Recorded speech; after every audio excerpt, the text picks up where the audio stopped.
Well, despite turning somewhat wetter, we are also seeing the continuation of blocking high pressure and overall drier than average conditions lasting likely through the remainder of March and into April.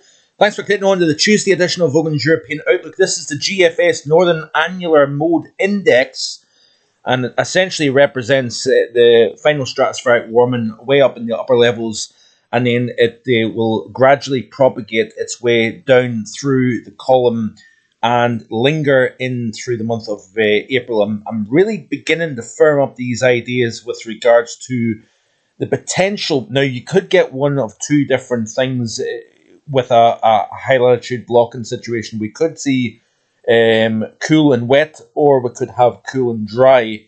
And it still remains a little bit open to question, but I think we are going to continue to see this high pressure very close, if not over the UK, for the foreseeable future. And this is coming off the back of what has been a minuscule amount of rainfall through much of February, and particularly so the month of March. Now, despite the fact that we're seeing wetter conditions, it still looks as if it's going to be bone dry for many areas, especially the further south and east you go over the UK, as well as Ireland. In terms of precipitation, so like I say, this is the NAM mode here index, showing that the orangey reddy colours represent the blocking higher pressure within the upper levels of the stratosphere. But as we continue to go through the period, that will continue to down well into the lower portions of the atmosphere and respond to the 500 millibar pattern. So if we look at the rainfall first and foremost off the GFS, this is total accumulated precip. You can see here over the next several days we've got rain moving into the northwest of the UK, Ireland, Northern Ireland. We've got the heaviest precipitation across the Italy and the Balkan region here, as can be seen, but play all the way through till the very end of the month. You've got eastern Scotland and much of England and Wales largely dry, with the exceptions of maybe a millimetre or two, and this will go down probably as one of the top 5 driest Marches. It could be, obviously I need to wait and see what the data suggests, but certainly this is turning out to be a notably dry March. The good news is we're starting to see less rain across Iberia, but as a consequence that is transferring into southern portions of the central Mediterranean basin here, areas to the north of the Med. We've got very notable amounts of rain over the next several days.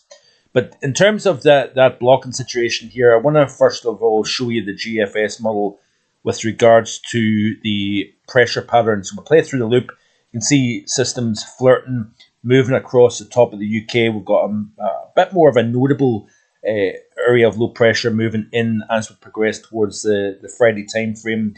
We've got a band of heavy rainfall moving in ahead of that low itself, associated with a cold front.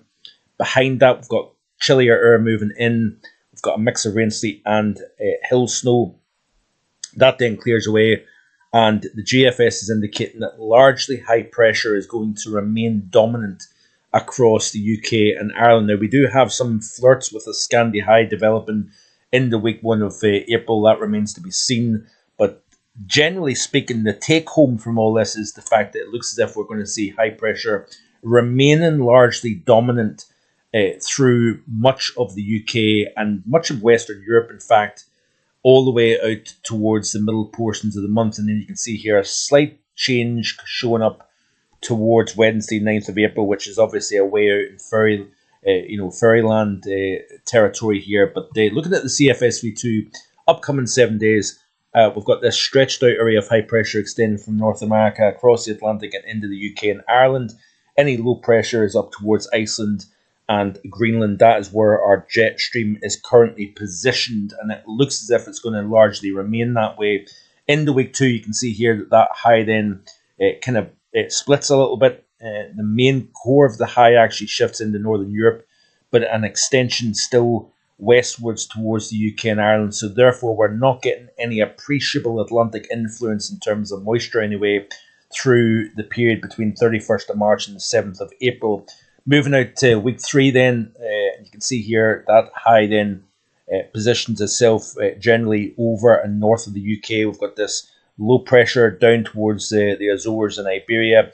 northwestern Africa. That is where you would expect to see the wettest conditions if you've got this overall setup here. Generally a dry flavour in terms of the weather, and then as we move towards the following week, this is the 14th through the 21st, again, that prevalence of high pressure within the higher latitudes is very much representative of a response to the GFS, showing the block and continuing to propagate downwards through the stratosphere and then affecting the troposphere. So looking at Europe specifically, again, this is off the CFSV2. Let's have a look at Europe and see what it's showing here. Let's go back to week 1.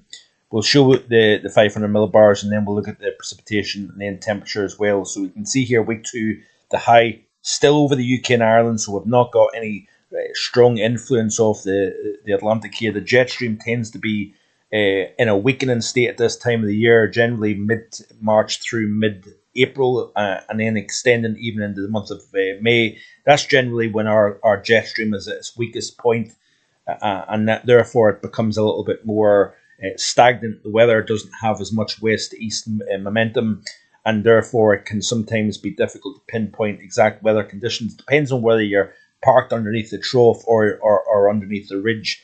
Even in the week 3, you can see here that we don't have any notable blues representing low pressure over the UK and Ireland. This is going to be something that I'll hone in on in the April outlook, which I hope to have released towards the end of this working week. So stay tuned for that. But even 14th through the 21st, again, notice here that the low pressure, the trough, is forced well to the south of the UK and Ireland. So looking at the precipitation then of the same model, this is week 1, and you can see here any wetter than average is generally focused towards the northwest mainland and the Outer Hebrides, firmly drier than average across the bulk of the UK, really, as well as Ireland. Wettest conditions, central and southern Italy into the Balkan region. We've got drier conditions now over Iberia and France, which is good news here.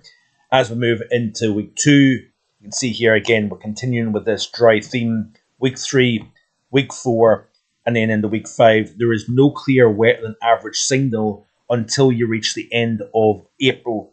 And by that stage, you would expect to see this graphic, which is the drought indicator for Europe, increase in this area of yellows and oranges across the UK as well as Ireland, because we're starting to run that deficit more and more. And the question mark would be, does this have any significance in terms of temperature, level of heat as we move towards May and into the early portions of summer?